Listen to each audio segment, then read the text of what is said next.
Hello and welcome to Icaria. It's update time again, and in update 2, we are releasing a bunch of new features, including the start of the next stage of our story, a variety of UI and programming updates, and some new toys to play with in Tech Tier 6. To start with, let's look at what's new in Tier 6. For those pack rats out there, we've added a new large storage with 8 conveyor ports and space for 100,000 items.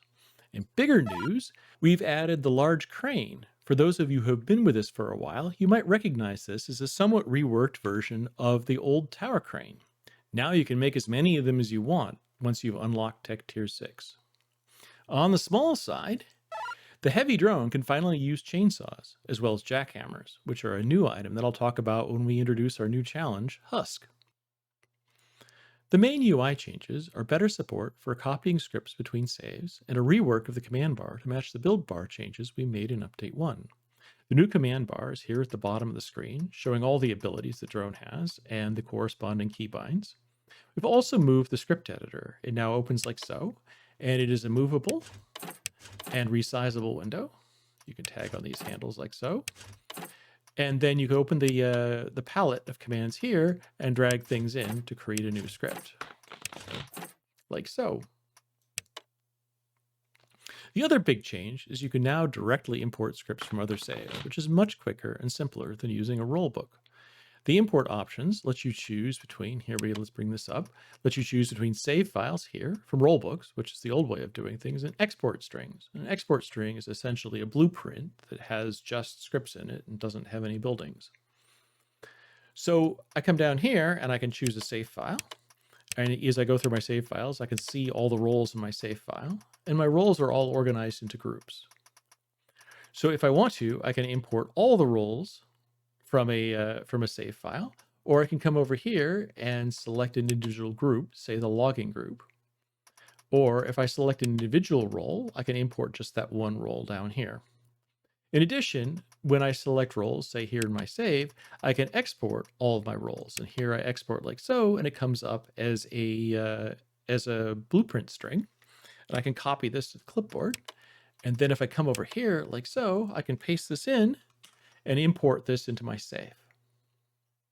But you can also then post this online and share that with your friends.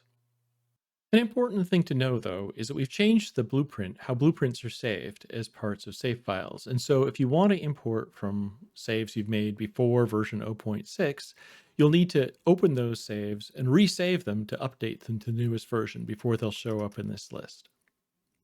The introduction of Husk in this update is something of a sneak peek into the next stage of our story. Husk comes in two parts. The red tiles, which coat the ground, and the blooms, which sprout, drain power from nearby batteries, and use it to spread the husk tiles to untouched ground in the area. If I send this drone in to attempt to dig some of the tiles, like so, you'll see what happens. It first drains the battery and then uses it to spread new tiles. But if I try to dig, like so, you'll see that the ground is too hard. You need to dig with the proper tools. We've got a few tools for dealing with Husk. You can cut down the blooms with chainsaws, but if you don't clear out the husk tiles fairly quickly, the blooms will just grow back. Husk tiles can be cleared using jackhammers, like so. Once the tiles have been broken with a jackhammer, you can send in a second drone to collect the broken husk off for storage and reprocessing it. Be aware, though, that jackhammers will wear out over time, and so you'll need a steady supply to keep them in stock. Finally, if you're looking for a bit more of a scorched earth solution to the problem, once you've got chemical factories, you can use dynamite, like so.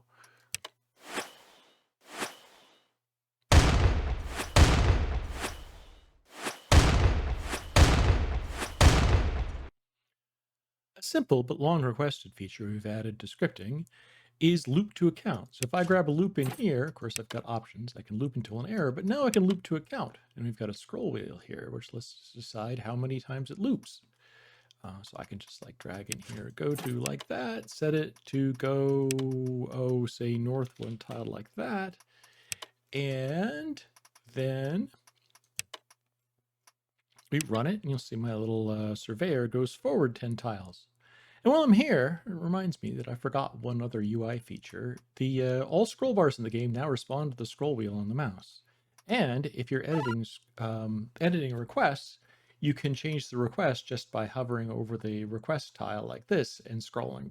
And that lets you change the value by by ones rather than changing it by the bigger steps that you get in the scroll bar.